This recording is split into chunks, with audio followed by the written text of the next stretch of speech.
कक्षा 10 के सभी विद्यार्थियों का मेरे YouTube चैनल में स्वागत है। आज मैं आप लोगों के लिए प्रश्नावली 4.3 के प्रश्न संख्या 4, 5 और 6 लेकर उपस्थित हुआ हूँ। जिन विद्यार्थियों ने अभी तक चैनल को सब्सक्राइब नहीं किया है, आपसे अनुरोध है कि चैनल को सब्सक्राइब करें। यदि आपको वीडियो अच्छी लगती है तो अपने दोस्तों के साथ शेयर अवश्य करें। 3 वर्ष पूर्व रहमान की आयु का व्युत्क्रम और अब से 5 वर्ष बाद आयु के व्युत्क्रम का योग 1/3 है, तो उसकी वर्तमान आयु ज्ञात कीजिए। किसकी? रहमान की। रहमान की वर्तमान आयु बतानी है। ऐसे प्रश्न में हम मान लेते हैं, माना रहमान की आयु वर्तमान आयु बराबर x वर्ष, वर्तमान आयु x वर्ष होगी। अब से 3 वर्ष पूर्व कितनी आयु होगी? 3 वर्ष पूर्व, अभी x वर्ष के हैं तो 3 वर्ष पूर्व x में से 3 घट जाएगा, x ऋण 3 वर्ष। ठीक है, अब x ऋण 3 का व्युत्क्रम क्या होगा? 3 वर्ष पूर्व आयु का व्युत्क्रम। व्युत्क्रम का मतलब जैसे 1/5 है तो इसका व्युत्क्रम क्या होगा? 5/1। तो x ऋण 3 का मतलब हुआ x ऋण 3/1, तो इसका व्युत्क्रम हो गया 1/x ऋण 3। अब से 5 वर्ष पश्चात, 5 वर्ष बाद आयु क्या होगी? अभी x वर्ष के हैं तो 5 वर्ष बाद x धन 5 वर्ष के होंगे, x धन 5 वर्ष के, और इसका व्युत्क्रम क्या हुआ x धन 5 का? 5 वर्ष बाद आयु का व्युत्क्रम क्या हुआ? 1/x धन 5। अब कंडीशन देखिए, 3 वर्ष पूर्व रहमान की आयु का व्युत्क्रम अर्थात ये, 5 वर्ष बाद आयु का व्युत्क्रम अर्थात ये, इन दोनों का योग 1/3 है। इन दोनों का योग कितना है? 1/3। इन दोनों को जोड़ देते हैं, 1/x ऋण 3 धन 1/x धन 5 बराबर 1/3। इसको सरल करते हैं, हर समान कर लीजिए, x ऋण 3 x धन 5, ये लॉस हो गया। इसके अंश में x धन 5 से गुणा होगा, इसके अंश में x ऋण 3 से गुणा होगा, बराबर 1/3। सरल कर लीजिए, x और x 2x हो गया, 5 में से 3 घट गया 2। नीचे गुणा कर लीजिए, पहले x से गुणा कीजिए, x² धन 5x, फिर ऋण 3 से गुणा कीजिए, ऋण 3x ऋण 15 बराबर 1/3। तो 2x धन 2 बटे x², 5x में से 3x घटा 2x ऋण 15 बराबर 1/3। अब क्रॉस गुणा कर लीजिए, 1 से यहाँ गुणा कीजिए, 1 से गुणा करेंगे x² धन 2x ऋण 15 बराबर 3 से यहाँ गुणा करेंगे, 3 दूना 6x धन 6। इन दोनों पदों को यहाँ लीजिए, x² धन 2x ऋण 15 ऋण 6x ऋण 6 बराबर 0। तो ये हो गया x² ऋण 6x धन 2x ऋण 4x हो गया, 15 और 6 21 दोनों ऋण के हैं, बराबर 0। ये हमें प्राप्त होगी द्विघात समीकरण।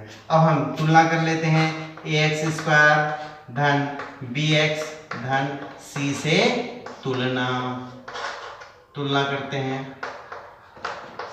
a बराबर हो गया 1, b बराबर हो गया ऋण 4, c बराबर हो गया ऋण 21।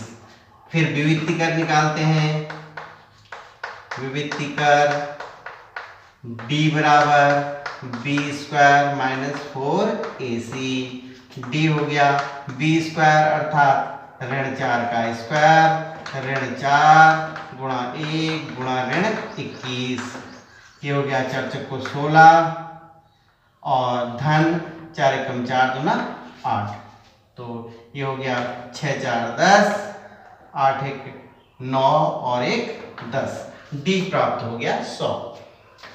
अब सूत्र में रखिए, x बराबर ऋण b धन ऋण वर्गमूल d बटे 2a। x बराबर ऋण b, ऋण सूत्र में है, फिर ऋण 4 हो गया, धन ऋण वर्गमूल 100 बटे 2a, 2 गुणा a1 1, ये हो गया 4 धन ऋण वर्गमूल 100 10 बटे 2, ये x। तो पहला मूल अल्फा हो गया, धन चिन्ह ले लीजिए, 4 धन 10 बटे 2 बराबर 14 बटे 2 अर्थात 7। दूसरा मूल बीटा हो गया, ऋण चिन्ह लीजिए, 4 ऋण 10/2 बराबर ऋण 6/2 अर्थात ऋण 3। दो मूल प्राप्त हुए, x बराबर 7 और x बराबर ऋण 3। x के दो मान प्राप्त हुए, 7 और ऋण 3। अब x क्या मान रखा था हमने, रहमान की वर्तमान आयु। वर्तमान आयु क्या होगी, 7 होगी या ऋण 3 होगी, वर्तमान आयु होगी 7, क्योंकि ऋणात्मक आयु नहीं होती है, अर्थात रहमान की वर्तमान आयु बराबर 7 वर्ष। 7 वर्ष इसको छोड़ने पर, इसको छोड़ देंगे, ठीक है। प्रश्न 5, एक क्लास टेस्ट में शेफाली के गणित और अंग्रेजी में प्राप्त किए गए अंकों का योग 30 है। यदि गणित में 2 अंक अधिक और अंग्रेजी में 3 अंक कम मिलते हैं तो अंकों का गुणनफल 210 होता है। दोनों विषयों में प्राप्त किए गए अंक ज्ञात कीजिए। शेफाली है, उसको गणित और अंग्रेजी में मिला करके 30 अंक मिले।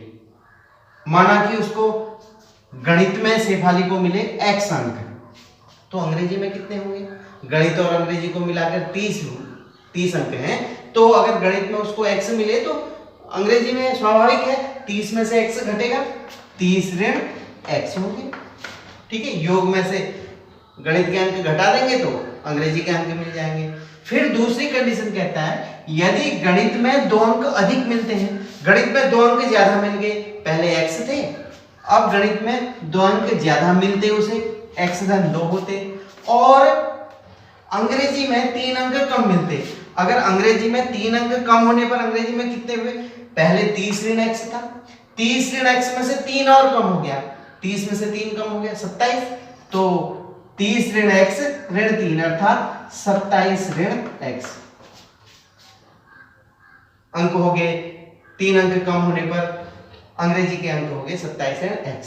अब कंडीशन देखो, अब दिया है यदि ऐसा होता, गणित में 2 अंक अधिक होते और अंग्रेजी में 3 अंक कम होते, तो इनके अंकों का गुणनफल, इन अंकों का गुणनफल होता, गुणनफल 210 होता।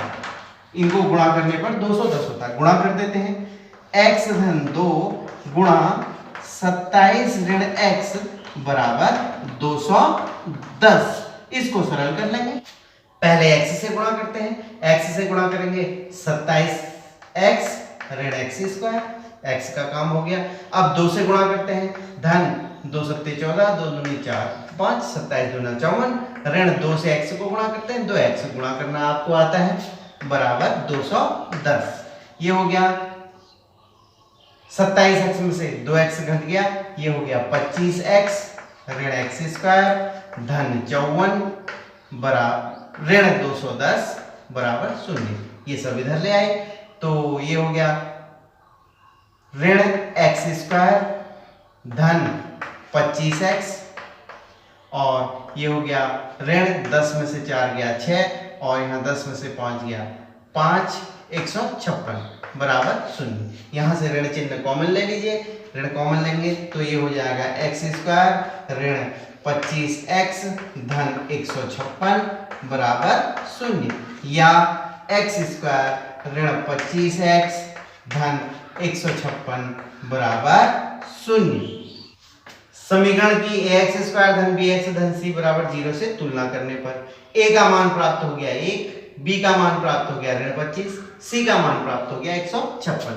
विविधि कर निकालिए, d बराबर b square minus 4ac, b square अर्थात 25 का स्क्वायर 625 हो गया, ऋण 6 4 6 24, 4 5 20 2 22, 4 1 4 2 6, ये हो गया 1। विविधि का d बराबर 1 हो गया। अब x बराबर ऋण b प्लस माइनस वर्गमूल d बट्टे 2a, अर्थात ऋण b ऋण 25 प्लस माइनस वर्गमूल d अर्थात 1 बट्टे 2 गुणा 1। x बराबर हो गया 25 धन ऋण 1 का वर्गमूल 1 बट्टे 2। धन चिन्ह रहने पर धन चिन्ह लीजिए, पॉजिटिव लेने पर x का मान हो जाएगा x बराबर 25 धन 1 बट्टे 2 अर्थात 26 बट्टे 2, 13 हो गया, एक x का मान अल्फा हो गया। और दूसरा x2 अर्थात ऋण चिन्ह लेने पर, नेगेटिव लेने पर, ऋण चिन्ह लेने पर हो गया x2 बराबर 25 ऋण 1 बट्टे 2 अर्थात 24 बट्टे 2 अर्थात 12। x के दो मान प्राप्त हुए 13 और 12, और x हमने क्या मान रखा था? शेफाली द्वारा गणित में प्राप्त किए गए अंक। यदि गणित में प्राप्त किए गए अंक 13 होंगे तो अंग्रेजी में कितने प्राप्त होंगे? दोनों को मिलाकर 30 है ना, 30 में से 13 घटा देंगे अर्थात 17 अंक। अगर गणित में 13 अंक प्राप्त किए तो अंग्रेजी में उसने प्राप्त किए 17 अंक। यदि गणित में उसने 12 अंक प्राप्त किए तो अंग्रेजी में कितने प्राप्त किए? 30 में से 12 घटा दो अर्थात 18 अंक। छठा प्रश्न है, एक आयताकार खेत का विकर्ण उसकी छोटी भुजा से 60 मीटर अधिक लंबा है। यदि बड़ी भुजा छोटी भुजा से 30 मीटर अधिक हो तो खेत की भुजाएं ज्ञात कीजिए।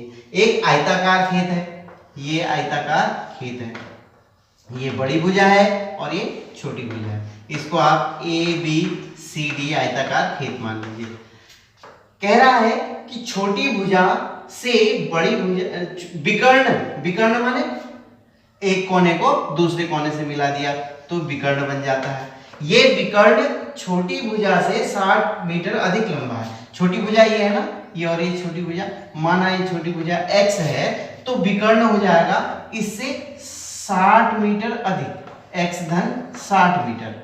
अगर छोटी भुजा x होगी तो विकर्ण हो गया x धन 60। और बड़ी भुजा छोटी भुजा से 30 मीटर अधिक है। बड़ी भुजा ये है ना, ये और ये बड़ी भुजा है, तो छोटी भुजा से 30 मीटर अधिक अर्थात x धन 30 मीटर होगी।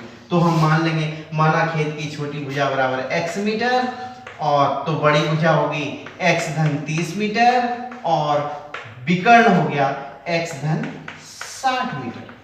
ठीक है, अब देखिए संपूर्ण त्रिभुज बन रहा है, यहाँ पर पाइथागोरस प्रमेय लगा दीजिए। ये कर्ण हो गया, ये लंब हो गया, ये आधार हो गया। पाइथागोरस प्रमेय कहती है कर्ण का वर्ग बराबर लंब का वर्ग धन आधार का वर्ग। तो कर्ण का वर्ग हो गया x धन 60 का वर्ग, लंब हो गया x का वर्ग, आधार हो गया x धन 30 का वर्ग। तो इसको खोल लीजिए, a वर्ग x वर्ग 2ab 2 गुणा x गुणा 60 धन b वर्ग 60 का वर्ग, x वर्ग धन x वर्ग 2ab 2 गुणा x गुणा 30 धन 30 का वर्ग। ये हो गया x वर्ग 60 गुणा 120 x और 6 36 3600 बराबर x वर्ग 2x वर्ग और 30 दूना 60x और 3 तिया 9 और 900। तो इधर वाले पदों को राइट हैंड साइड में ले जाइए। राइट हैंड साइड में है 2x स्क्वायर धन 60x धन 900, लेफ्ट हैंड साइड से चले गया x स्क्वायर ऋण 120x ऋण 3600 बराबर 0। 2x स्क्वायर में से x स्क्वायर कैंसिल हो गया, x स्क्वायर और ये हो गया 120x ऋण का और ये धन का ऋण 60x और 3600 900, 3600 में से 900 घट गया ऋण 2700 बराबर 0। ये द्विघात समीकरण प्राप्त होगी। x स्क्वायर ऋण 60x ऋण 2700 बराबर 0, ax स्क्वायर धन bx धन c बराबर 0 से तुलना कीजिए। a बराबर 1, b बराबर ऋण 60, c बराबर ऋण 2700। विविध कर निकालना है, d बराबर b square minus 4ac। b square हो गया ऋण 60 का स्क्वायर 4a 1 c ऋण 2700, 60 का स्क्वायर 3600 हो गया, ऋण का स्क्वायर धन 4 से 2700 को गुणा किया 10800, 10800 और 3600 जुड़ गया 14400। अब मान रखिए x बराबर ऋण b plus minus under root d बटे 2a अर्थात ऋण b ऋण ऋण 60 धन ऋण वर्गमूल 14400 बटे 2a 2 गुणा 1। ये हो गया धन 60 धन ऋण, इसका वर्गमूल कितना होता है 144 का वर्गमूल 12 और 2 शून्य अर्थात 1 शून्य आ गया तो बटे 2। x बराबर हो गया 60 धन ऋण 120 बटे 2। धन चिन्ह लेते हैं। धन चिन्ह लेने पर तो x1 बराबर हो जाएगा 60 धन 120 बटे 2 अर्थात 180 बटे 2 अर्थात 90 हो गया। ऋण चिन्ह लेते हैं। ऋण चिन्ह लेने पर x2 बराबर हो गया 60 ऋण 120 बटे 2 अर्थात ऋण 60 बटे 2 अर्थात ऋण 30। x हमने क्या मान रखा था? खेत की छोटी भुजा। खेत की छोटी भुजा ऋणात्मक तो होती नहीं है, इसको छोड़ देंगे अर्थात खेत की छोटी भुजा की लंबाई होगी, छोटी भुजा बराबर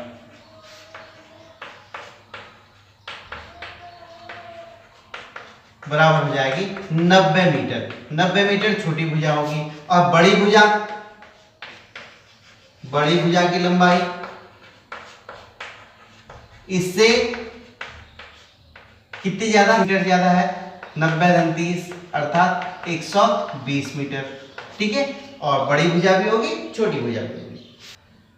वीडियो को ध्यान से देखने का आभार। इस अध्याय की अन्य वीडियो प्राप्त करने के लिए डिस्क्रिप्शन बॉक्स में दी हुई लिंक पर अवश्य जाएं।